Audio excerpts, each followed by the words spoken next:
Defense wins championships. What does that mean as it pertains to hunting, right? Defense wins championships. You hear that all the time in sports. Hunting's arguably a sport. I don't like to think of it that way, but what does that mean? Defense wins championships. I'm going to tell you in a second.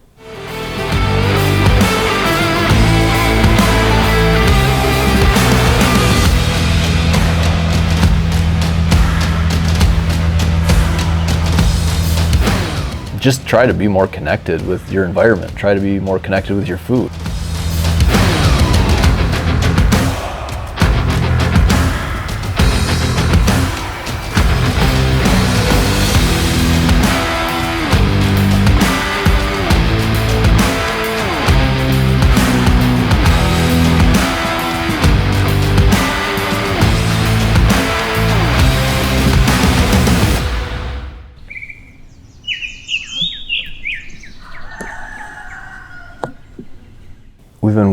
We've been patiently waiting for the right situation to slip back into this blind in this particular spot and hunt. And 1 year ago, to the day, today, the time of recording this is Saturday, October 7th. 1 year ago today, we had an encounter with our number one target buck on this particular food plot. We've got very similar conditions again today, but it's also the first real major cold front of the season rolling in. So that's going to definitely have deer on their feet. It's a little bit windier than I'd like, but this location's down in the valley. This valley has been completely unpressured, and we were excited we were going to head back and hunt today. And then I found out some news that kind of derailed that. So not going to go into detail on that right now, but some things came up. Circumstances changed on the farm, and it's no longer going to be worth the trip back there because it's over an hour plus drive either way for us. So kind of want to take those trips, use that time away sparingly and effectively, efficiently. But instead of, just doing whatever, lounging around, watching TV, I'm going to try and use that time making this video, but also I'm going through trail camera cards that I picked up last week, trying to kind of go over some information, some intel, jot down some notes, and see if I can figure out what's going on. Now, where am I going with this? The defensive maneuver, right? You have to play defense. If you own a property or if you lease a property and you're trying to target specific animals or a specific standard of animals, right? Like your goal is to increase the quality of bucks on your property. We're all aware of the three factors that are going to equate to large, high caliber deer, high caliber bucks, right? Trophy class bucks, however you want to look at it. And that's going to be nutrition, genetics, and age, okay? So you can work your tail off all year on the nutrition aspect of it, right? And, it's well known that it's very hard to manage for genetics, and really when it comes down to the odds, only 1 in 10 bucks will ever break 150. But you can, be more selective, take some of those 8-pointers out, as you can, whatever. But genetics is number 2, okay? Things you may or may not have control over. But age is one of those things that people always, they love to complain about their neighbors being the problem. And oftentimes it's because that particular landowner doesn't think about the defensive aspect of hunting or whitetail management, right? This weekend is the first cold front of the season. We're kind of at this stage right now where the early dropping oaks have been mostly cleaned up, and the white oaks are probably going to start dropping heavy here. So we're going to hit a pretty heavy lull. The acorn crop this year is incredible. But there's this gap. Food source is going to be super attractive the next couple of days here, and conditions were right. So we were really excited to hunt. But we can't make a bad maneuver or a bad mistake. Can't go too deep. You can't hunt the wrong winds. This is not the time to be aggressive because there's also a youth hunt going on this season here in Wisconsin. And the last thing I want to do is pressure deer off of my property onto neighboring properties for the neighbors to kill. Nothing against my neighbors, and I'm all for youth hunters and getting out and experiencing that rush.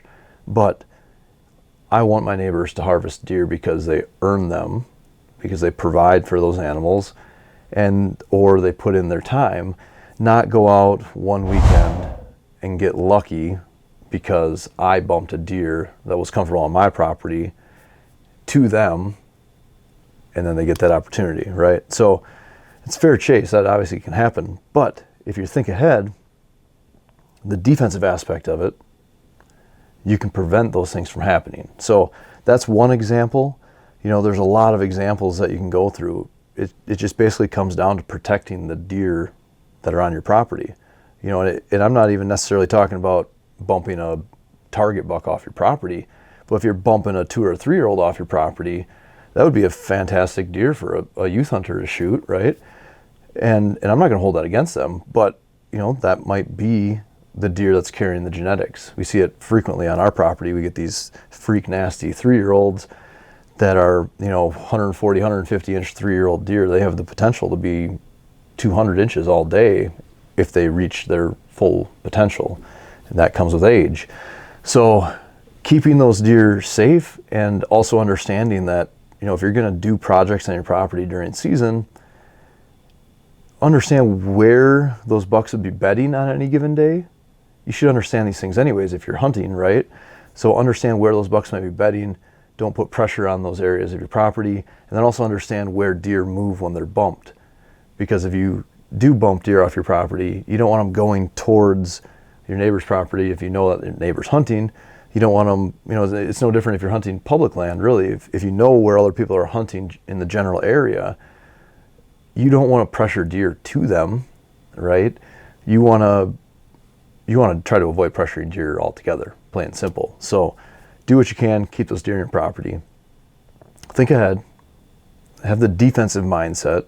In a lot of that just comes from patience, right? But this particular situation going on at our farm isn't technically dealing with another hunter. It's just dealing with an activity that's going on in a spot where someone should really be hunting at a bad time of the year. So that's what made me think of this. And, I'm not holding it against anyone. I'm not trying to throw mud or anything. I'm just in my mind, frustrated. But at the same time, then I think to myself, the reality is a lot of other people aren't thinking this way, right? A lot of other people don't take this type of stuff as seriously, and that's one of the reasons why they don't think this way, or they just haven't looked at mistakes that they've made in the past, because I've made these mistakes. That's how I learned from them. They haven't looked at and analyzed their situation in enough detail to understand, the consequences of certain actions. So that's all I'm going to say. But I'm going to get after it. My game plan has just shifted. Right now I've got one buck that I honestly think I missed my window on. If you watch my previous video, I talked about this buck that I couldn't hunt.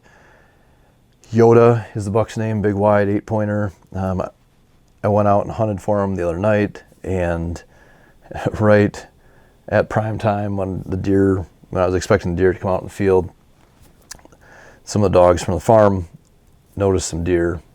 I don't know what deer they were. I never saw the deer. I can only assume that there were deer around the corner in this field, and the dogs started barking and took off after them. And that happened a couple other times, not to that extent, but the dogs were definitely an added factor. And I knew this, this is part of the challenge of hunting this particular farm. It's a very active farm. There's a lot of changing variables all the time.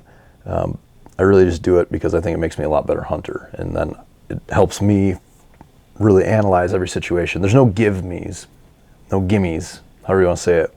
There's no easy opportunities on this farm. So you got to earn them. I think that buck's still probably in the area, but that could change by the end of the weekend. And that's, this food plot that we were going to hunt is actually a spot where 2 or 3 mature bucks kind of overlap their ranges. and the wind's perfect for it, so it would have been an exciting opportunity, but who knows what'll happen. I guess we'll never know at this point. But I do know that a couple of the neighbors are hunting youth hunt because I talked to them this morning, so I'll avoid those areas so I don't disturb their hunts and I don't potentially pressure deer to them. But I'm going to try to see, I think I'm going to give myself probably 36 hours to see if I can figure out where a mature buck is, because the conditions and the wind is going to stay pretty consistent for the next few days. So, you know, if you can get in there this time of year, find a buck without disturbing him, figure it out, you got a good chance. But the shift is coming very soon. By next weekend, I would expect most of these bucks to be off of their summer pattern and more into their fall pattern. But I think that they're going to kind of forget about that right now this weekend. Maybe not. I mean, again, this is kind of that first time when our main target buck from last year showed up on the farm in daylighted. So it's not a good time to have pressure on your property. Again, playing defense. You don't want a new buck or an old buck to show up and have this new pressure in the area. It's gonna automatically make him more cautious of his surroundings. So you could basically create a nocturnal deer on day one. And right now you're kind of dealing with a blank slate. So think about that. Keep that in mind. Apologize. I had this like sinus thing. I'm not sleeping a whole lot lately. I completely lost my voice for 2 days this week. I'm just kind of getting it back. So if I sound like I've been smoking cigarettes nonstop, that's why. I assure you that I don't smoke cigarettes because I can't handle that level of scent control in my life. So I'm going to get after it. Good luck. Thanks for watching. If you got something out of this, please subscribe.